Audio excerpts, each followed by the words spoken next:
Hi friends, welcome to Simis kitchen. ഇന്ന് ഞാൻ ചെയ്യാൻ പോകുന്നത് ഒരു എളുപ്പം ഉണ്ടാക്കാൻ പറ്റുന്ന തക്കാളി കറിയാട്ടോ. ഇതിന്റെ അകത്ത് കഷ്ണമായിട്ട് തക്കാളി മാത്രമേ ചേർക്കുന്നുള്ളൂ. പിന്നെ തേങ്ങ അരച്ചിട്ടാണ് ഉണ്ടാക്കുന്നത് ട്ടോ. ഞങ്ങളുടെ നാട്ടിലൊക്കെ ഉണ്ടാക്കുന്ന ഒരു കറിയാട്ടോ ഇത് തക്കാളി കറി. അപ്പോൾ ഇതിൽ പരിപ്പ് ചേർക്കുന്നില്ല, തക്കാളി മാത്രമേ ഉള്ളൂ ട്ടോ. ബാച്ചിലേഴ്സിനാണെന്നുണ്ടെങ്കിലും ഇതുപോലെ നമുക്കൊരു തക്കാളി കറി എളുപ്പം ഉണ്ടാക്കാൻ പറ്റും ട്ടോ. അപ്പോൾ ഇതിപ്പോൾ ഞാൻ പച്ച തക്കാളി വെച്ചിട്ടാണ് കാണിക്കുന്നത്. അതുപോലെ പഴുത്ത തക്കാളി ഉണ്ടെങ്കിൽ അത് വെച്ചിട്ടും ഇതുപോലെ തന്നെ ഉണ്ടാക്കാം ട്ടോ. ഇത് നല്ല ടേസ്റ്റ് ആയിട്ടുള്ള ഒരു കറിയാട്ടെ. നമ്മൾ ചോറിൻ്റെ കൂടെ കഴിക്കാനാണ് ഇത് എടുക്കുന്നത്. അപ്പോൾ ഇത് എങ്ങനെയാണ് ഉണ്ടാക്കുന്നത് നോക്കാം. ഇതിനായിട്ട് മീഡിയം വലുപ്പത്തിലുള്ള ഒരു തക്കാളി, നല്ല പച്ചയായിരിക്കണം. ഈ തക്കാളി ഇനി ചെറിയ ചെറിയ പീസസ് ആയിട്ടൊന്ന് അരിഞ്ഞെടുക്കണം. ഞാനിവിടെ ഉണ്ടാക്കുന്ന ഒരു ചെറിയ ക്വാണ്ടിറ്റി ആട്ടോ. അപ്പോൾ ഞാൻ അതുകൊണ്ടാണ് ഒരെണ്ണം എടുത്തേക്കുന്നത്. അതല്ലാന്നുണ്ടെങ്കിൽ രണ്ടെണ്ണം എടുക്കാം കേട്ടോ. അപ്പോൾ തക്കാളി ഒരുപാട് ചേർക്കേണ്ട ആവശ്യമില്ല. എന്നിട്ട് ഇതുപോലെ കുഞ്ഞിതായിട്ട് അരിഞ്ഞെടുക്കാം.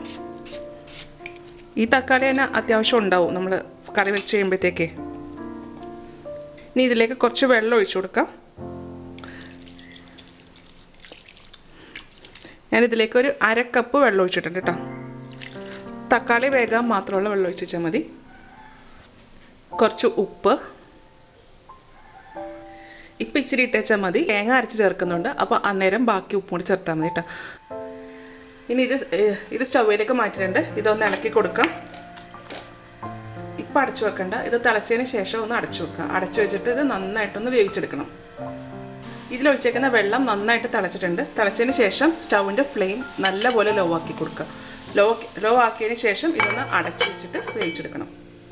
ഇനി ഇത് ലോ ഫ്ലെയിമിൽ കിടന്നിട്ട് ഇത് വെന്തിച്ചാൽ മതി.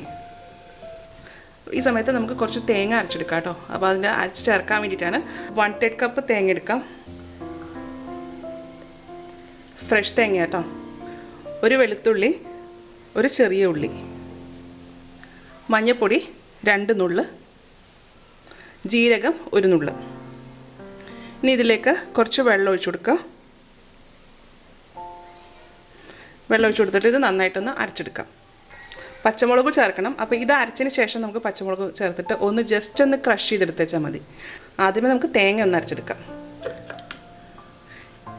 ഇത് കണക്കാട്ടോ അരച്ചെടുക്കേണ്ട. അതിന് ശേഷം നമുക്ക് ഇതിൻ്റെ അകത്ത് എരിവിന് ആവശ്യമുള്ള പച്ചമുളക് ചേർക്കാം. അപ്പോൾ പച്ചമുളക് അരയ്ക്കുമ്പോൾ ഒരുപാട് അങ്ങോട്ട് അരഞ്ഞു പോകണ്ട, ജസ്റ്റ് ഒന്ന് ചതഞ്ഞാൽ മാത്രം മതി കേട്ടോ. ഒരുപാട് നമ്മൾ പേസ്റ്റ് പോലെ അരഞ്ഞു കഴിഞ്ഞാൽ അതിനൊരു വേറൊരു ടേസ്റ്റാണ്. അപ്പോൾ ഞാൻ ആ പച്ചമുളക് എത്രയാണെന്ന് വെച്ച് കഴിഞ്ഞാൽ ഇപ്പോൾ ഞാൻ 3 ഇട്ടിട്ടുണ്ട്. അപ്പോൾ അത് നിങ്ങളുടെ എരിവിനനുസരിച്ചിട്ട് ചേർത്തോളൂ കേട്ടോ. അപ്പോൾ ഇത് ഒന്നും കൂടെ ഒന്ന് അരച്ചിട്ട് വരട്ടെ.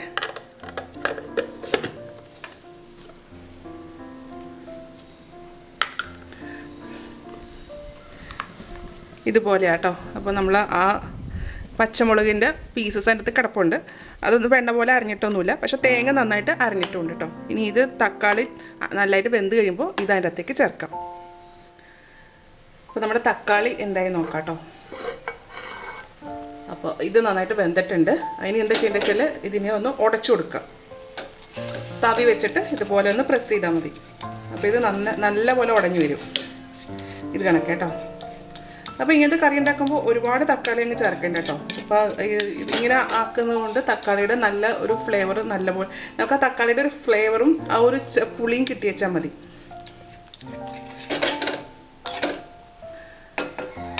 അപ്പോൾ തക്കാളി ഉടഞ്ഞു വന്നിട്ടുണ്ട്. ഇനി ഇതിലേക്ക് നമ്മൾ അരച്ചു വെച്ചേക്കുന്ന അരപ്പ് ചേർക്കാം.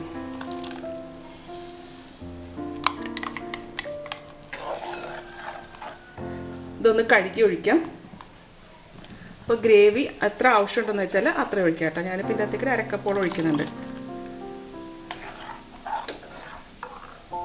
ഇനി ഇതൊന്ന് ഇളക്കി കൊടുക്കാം കേട്ടോ. ഇനി ഇത് തിളയ്ക്കാൻ പാടില്ല.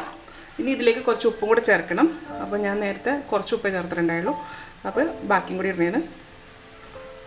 ഒഴിച്ചുകറിയൊക്കെ ആകുമ്പോഴത്തേക്ക് നമുക്ക് കുറച്ച് ഉപ്പ് മുന്നേ, സാധാരണ തോരൻ മെഴുക്കുവരട്ടിയൊക്കെ ഉണ്ടാക്കുന്നതിനേക്കാൾ കുറച്ചും കൂടെ ഒരു പൊടിക്ക് മുന്നേ നിൽക്കണം കേട്ടോ. നമ്മൾ ചോറിൽ ഒഴിച്ച് കഴിക്കുന്നതല്ലേ, അപ്പോൾ കുറച്ച് മുന്നേ നിൽക്കണം. ഇത് ഇളക്കിക്കൊണ്ടിരിക്കുക. ഇളക്കിയില്ല എന്നുണ്ടെങ്കിൽ ഇതങ്ങ് പിരിഞ്ഞു പോകും. അപ്പോൾ ജസ്റ്റ് ഒന്ന് ചൂടായാൽ മതി. ചൂടാകുമ്പോൾ തന്നെ ഇതിങ്ങനെ കുറുകി വരും. അപ്പോൾ നമുക്ക് സ്റ്റൗ ഓഫ് ചെയ്യാം. അപ്പോൾ ഈ നമ്മുടെ കറി ചൂടായി തുടങ്ങിയിട്ടുണ്ട്. ഇതിൻ്റെ മുകളിൽ ചെറിയ പത പോലെ വന്നു തുടങ്ങിയിട്ടുണ്ട്. അപ്പോൾ അത് ചൂടാകുമ്പോൾ അങ്ങനെ വരുന്നത് കേട്ടോ. അപ്പോൾ ഇതുപോലെയുള്ള കറികളൊക്കെ ഉണ്ടാക്കുമ്പോഴത്തേക്ക് ചട്ടിയിൽ ഉണ്ടാക്കാൻ നോക്കൂ കേട്ടോ. അപ്പോഴാണ് ടേസ്റ്റ്, ചട്ടിയുടെ ഒരു ഫ്ലേവറും കൂടെ ഇറങ്ങുമ്പോഴാണ് ഇതിന് ടേസ്റ്റ് കൂടുതൽ കേട്ടോ. അപ്പോൾ ഇത്രയും മതി. ഇനി ഞാൻ സ്റ്റൗ ഓഫ് ചെയ്യണതാണ്. ഇനി ഇപ്പോൾ നമ്മൾ ചട്ടിയല്ലേ, അപ്പോൾ നല്ല ചൂടുണ്ടാവും ചട്ടിക്ക്. അപ്പോൾ ആ ചൂടിലിരുന്നിട്ട് ബാക്കിയും കൂടെ ഒന്ന് വെന്തേച്ചാൽ മതി കേട്ടോ. ഇനി ഇത് മാറ്റി വെക്കാം. ഇനി ഇതിൻ്റെ മുകളിലേക്ക് കുറച്ച് വറുത്തിടണം, അതുണ്ടാക്കാനേ. ഇതിലേക്ക് 1/2 ടേബിൾ സ്പൂൺ വെളിച്ചെണ്ണ ഒഴിച്ചു കൊടുക്കാം. വെളിച്ചെണ്ണ ചൂടായി കഴിയുമ്പോൾ 1/4 ടീസ്പൂൺ കടുക്,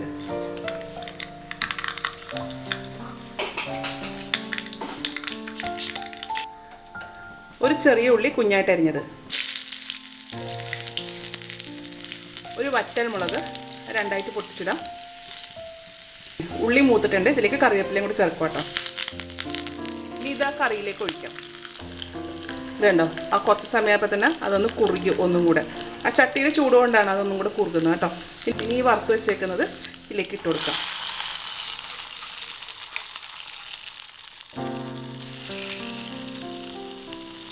അതിനുശേഷം ഇത് വീണ്ടും അടച്ചു വെക്കാം. ഒരു 5 മിനിറ്റ് നേരത്തേക്ക് അടച്ചു വെക്കണം കേട്ടോ. എന്നാലേ നമ്മളിപ്പോൾ ആ ഒഴിച്ചിരിക്കുന്ന കടുക് വറുത്തേക്കുന്നതിൻ്റെ ആ ഒരു ഫ്ലേവർ ആ തക്കാളിയിലേക്ക് ഇറങ്ങത്തുള്ളൂ.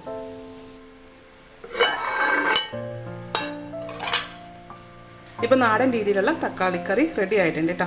അപ്പോൾ ഇത് വളരെ എളുപ്പം ഉണ്ടാക്കാൻ പറ്റുന്ന ഒരു കറിയല്ലേ. അപ്പോൾ നമുക്ക് പ്രതീക്ഷിക്കാണ്ടൊക്കെ ഏതെങ്കിലും ഗസ്റ്റൊക്കെ വരികയാണെന്നുണ്ടെങ്കിൽ നമുക്ക് ഇതുപോലെ ഒരു തക്കാളിക്കറി ഉണ്ടാക്കാം കേട്ടോ. അപ്പോൾ ഇതിനാണെങ്കിൽ അധികം സാധനങ്ങളൊന്നും വേണ്ട, ഒരു തക്കാളി മാത്രം മതി. ഇത് ഞങ്ങളുടെ നാട്ടിലൊക്കെ ഉണ്ടാക്കുന്ന ഒരു കറിയാട്ടോ. ഇതുപോലെ അതിൽ പരിപ്പൊന്നും ചേർക്കത്തില്ല, തക്കാളി മാത്രം ഇട്ടിട്ടാണ് ഉണ്ടാക്കുന്നത്. നല്ല ടേസ്റ്റ്, എനിക്ക് ഭയങ്കര ഇഷ്ടമാണ് ഇങ്ങനത്തെ കറി. അപ്പോൾ ഇതിപ്പോൾ കുറച്ച് തിക്കായിട്ടേ ഉള്ളൂ. അപ്പോൾ ഇനി ഇത് ആറുംതോറും ഇത് ഇരുന്നിട്ട് കുറുകി വരും. അപ്പോൾ ചട്ടിയല്ലേ, നല്ല ചൂടുണ്ട്. അപ്പോൾ ഇത് എല്ലാവരും ഒന്ന് ഉണ്ടാക്കി നോക്കൂട്ടോ. ഉണ്ടാക്കി നോക്കിയിട്ട് ഇതിൻ്റെ അഭിപ്രായം എൻ്റെ കമൻറ്റ് ബോക്സിലിടുക. എൻ്റെ ചാനൽ ആദ്യമായിട്ടാണ് കാണുന്നതെന്നുണ്ടെങ്കിൽ സബ്സ്ക്രൈബ് ചെയ്യുക. വീഡിയോ ഇഷ്ടമായെന്നുണ്ടെങ്കിൽ ലൈക്ക് ചെയ്യുക, ഷെയർ ചെയ്യുക. അപ്പോൾ ഇനി അടുത്ത ദിവസം അടുത്ത റെസിപ്പി ആയിട്ട് കാണാം. Thank you.